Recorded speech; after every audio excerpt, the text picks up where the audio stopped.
Hello, what's good, gang? This is your boy Danuka. I know today I'm just in my VR avatar mode. I'm too lazy to make videos and I wanted to make this video. And thank you all who are still you're are part of this channel despite me not covering any movie videos or no movie reviews and stuff like that. I really appreciate you all. And I usually most of the time I'm starting to produce music and lyrical videos and I post them over here.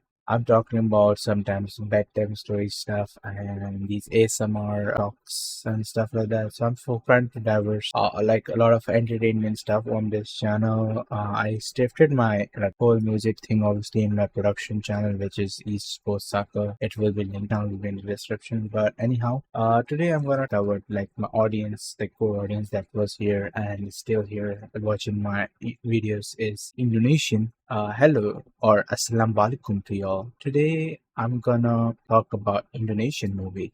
This is usually I cover a very few regional movies to do Bollywood or Hollywood. I don't go into other industries a lot because first of all I don't know anything about the industry. I've not watched enough movies to compare it to that kind of industry. But once in a while I watch a movie and it's unusual because this is a Netflix movie I'm talking about, and usually Netflix movies are just slops, release one major good movie, one hit, one interesting movie, and then again slop.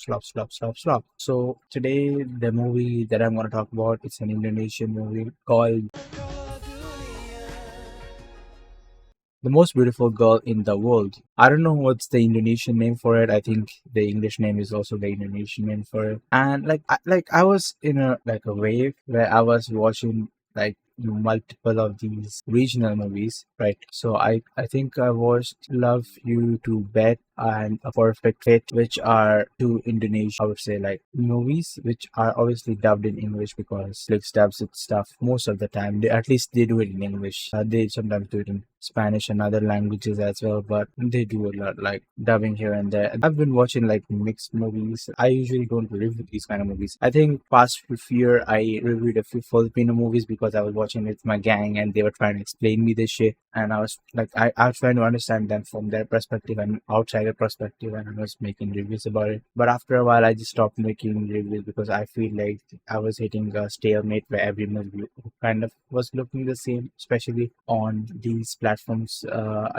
The last one that I watched was on Viva Max. Although Viva Max is notorious for making different kind of movies, this one was actually different. I'm gonna talk about that in my recent video. So yeah, as I was talking about my current plan for my channel, this is just a small channel update. Okay, I'll be making videos about movies and stuff, but there's gonna be a gap because I'm trying to manage all the channels, my anime channel, my this channel, my gaming channel, my IV channel, but I'm trying to expand my horizon a little bit. So it's gonna take a while if I am able to manage scripts and schedule videos. I'm gonna post a schedule in my community area. Anyways, moving to this video, I'm gonna talk about the movie The Most Beautiful Girl in the World.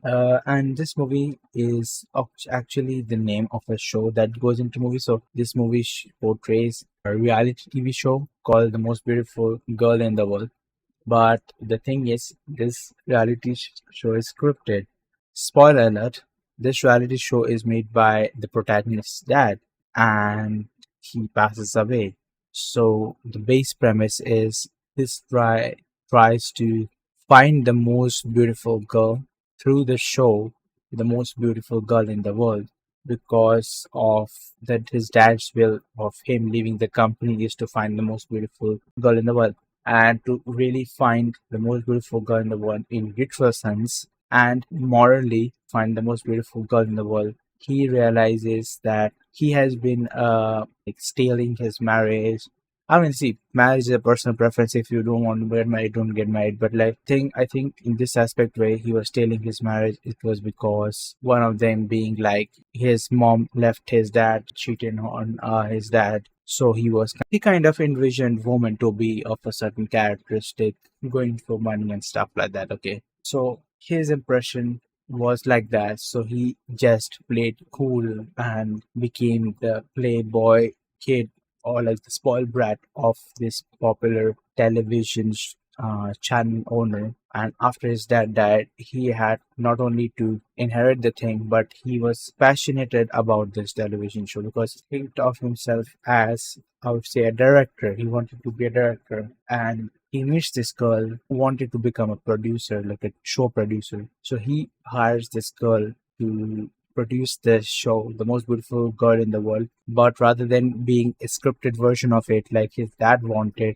he wanted to be authentic and he wanted to use this platform to find the most beautiful girl in the world from his perspective of how he thinks the most beautiful girl in the world portrays. So it's a movie of him discovering himself, the meaning of the statement, the most beautiful girl in the world, why his dad made this show in the first place, what his mom and his dad's relationship, and his chemistry with his producer, and him finding a girl in the show. Will that show actually work? So it's around that, and it's kind of interesting movie. It's actually like not like like obviously Netflix it's been rated as a top comedy, but I think it's less of a comedy and more like a drama where it portrays a lot of human emotions that are going through his mind and a lot of stuff that is going through the girl's mind as well, because she is trying to make her dream come true while meeting, like while taking these pre-scheduled shows that she has to be like assistant direct, because she's not able to that approval of his father or his, like the main protagonist's father or uncle, because they are the board of directors at the moment and they don't approve of her show. So she's trying to prove herself as a producer and trying to pitch these ideas. So she has something at stake, he has something at stake, and there's a lot of chaos and confusion that goes around. Okay, as I've already explained, this is a more of a movie of discovering yourself kind of stuff, and a lot goes on to it, and there's a lot of human emotions that have been portrayed very well. So that's why I think this is a really good Netflix movie. Now, coming from this section, you can end the video, and I'm gonna talk about, and I'm gonna go into the spoiler zone of the movie, okay? And I'm gonna talk of about in the movie stuff. So if you don't want to get spoilers, you can skip this part and just end the video here. So yeah, spoiler alert. The movie where this guy has not lost his mother, but lost his mother emotionally, as in she left him and his dad. What else? She cheated on somebody. That the cheating part's already proven. She tells it at the end of the movie. Anyways, but the reason is that she felt that his dad was too focused on his dreams and aspirations, which kind of like, I mean, is the base reality of what people think, but it's kind of shitty. Like, if a woman wants to pursue her dreams and go through it, it shows that women go through a lot of hardship and stuff like that, and there is a lot of emotional sympathy that women get because they are like they were like obviously in the past they were not considered as powerful enough to handle this kind of stuff, which is great now. They are given opportunities and stuff. But I think as a man, you are just been seen as you have to do it and you have to follow a certain life regulation or like certain life timeline where you get to marry at this time, you get to have children this time, you have to do this time, this. So for men there's a fixed schedule and timeline, and for women also they're there. But like since in the past or in certain, I would say, conservative societies, women don't have much expectation of women. So the expectation can also be seen as like they having less load on them. Like it's like, okay, you get married, you do this, you don't have there's no pressure of like, oh, you have to find a job at this time, you have to do this time, you do this time. So there's a lot of less physical, like emotional load on women as compared to men, because we are expected to perform in a certain way and we have to expect it to succeed in a certain way. We are expected to feed for our family and stuff like that. So like I feel like this movie typically shows that how you expect other people to not expect shit from you, and you should not be pressured while you expect others to perform the same thing. See, I understand workaholic is a bad thing and it's a personal choice of being workaholic, but everybody is ambitious. If this was a uh, if we flip the script and it was a movie about a woman who wants to follow her ambition or pursue a dream, which most of the modern women or modern female-based protagonist movies promote, which is like, if your boyfriend cheats on you, fuck boyfriend, fuck thing, focus on your work, focus on your dream kind of stuff. And when a man does it and the woman cheats on him, he's like, he's a workaholic, fuck this bitch. fuck this guy. There's a different change of mentality or perspective of it. So it perfectly shows that part of it, which is good, which I appreciate about the movie. And so, like, to be honest, there are no heroes and villains in this movie. Everybody has their mistakes. Everybody has done their mistakes. Everybody acknowledges the mistakes, and they move on from that, and they grow in this movie. So I really appreciate that. But the thing is, the female protagonist is also been going through stuff. She wants to follow her dreams. She doesn't want to get into stuff, and you can see these two regions, right? There's on one side, this character's mom wanted her husband to spend more time with her, be with her, and do her, like, give her love and affection and with the time. Where the woman, the his father was a workaholic, and he did his best, and he felt like he did his best to give the amount of time and love that he was given to her. But youthfully, she made a mistake and stuff like that. And whereas this guy is trying to correct himself and trying to give this girl particular time and fame, but this woman is thinking that he is like his dad and always doing this for PR, for numbers, for scale.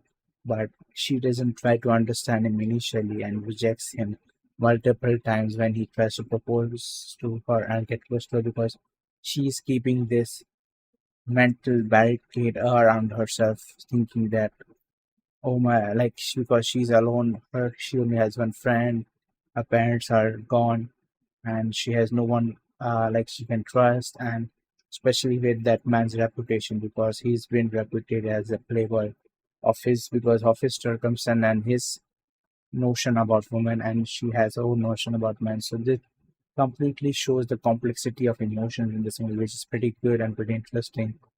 And obviously, finally, they make amends and start dating. I don't know what happens then. Will they get married? They not get married? That's up to the viewer's imagination. But this was a pretty interesting movie, and the best part of this movie was that it released on 14th February. Although I didn't watch it on 14th February, I watched it very late. But this movie released on 14th of February, and I personally like this movie. I didn't talk about this movie earlier. I didn't like. I was gonna make this movie during the actual like 14th February. I was gonna make this a Valentine's special movie, but I thought that I have to think more about this and I have to rewatch it and I have to understand the emotional depth of this movie. And like, obviously, there are two ways to watch a Netflix movie. You can just go through it like, it's a Netflix top, or you can really understand what the director is trying to do. Although it's subtle, but you can see there are some of the Netflix movie, they have actual depth in the movie. Netflix sometimes purchases good movies, or they sometimes produce good movies. So this one of the fine movies. I would give it like a 7 out of 10, or like a 6.5 out of 10. But it was a really interesting and wonderful movie. And uh, thank you all for watching this video. For the Indonesian viewers who are watching this movie, makasih. Thank you for watching. If you feel like this review was interesting, make sure to like this video and subscribe to the channel, hit the bell notification to get notified about me talking about different other kind of movies. And we'll guys see in the next video. Till then, peace out.